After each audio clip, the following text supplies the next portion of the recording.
In this video, I will show you how to group repositories on GitHub. If you find this video helpful, please don't forget to like and subscribe. Now, the first thing I'd like you to do is log into your GitHub account. The next thing I'd like you to do is go to the far right where you see the icon that displays your display image. You click on it and we go to repositories. Now, on the repositories page, what we would like to do is group these repositories into different segments for easy identification.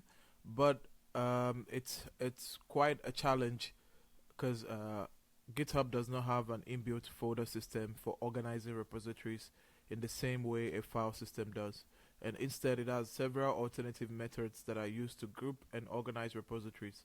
Now, this range from simple naming conventions to using specific GitHub features like organizations and star lists.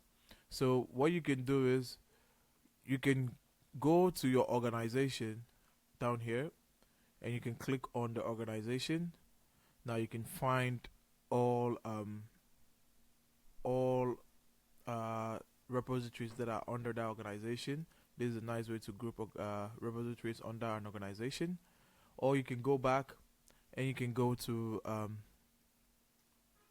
at the top where it says find a repository. If you have an idea what the repository name is, you can type it here. If not, you can come to the type and you can choose here and choose the type of repository you're looking for. If not, you can come here and choose for the language of the repository that you're looking for. Once I click on Ruby, it's gonna give me all the Ruby projects and it's gonna show me that, and it's gonna ask you to sort if you want to sort with the name last updated or the stars.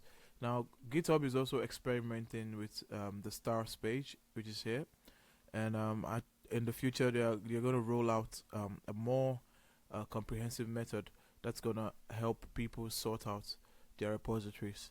Now, that's how you group repositories on GitHub. If you find this video helpful, please don't forget to like and subscribe. On to the next one. See ya.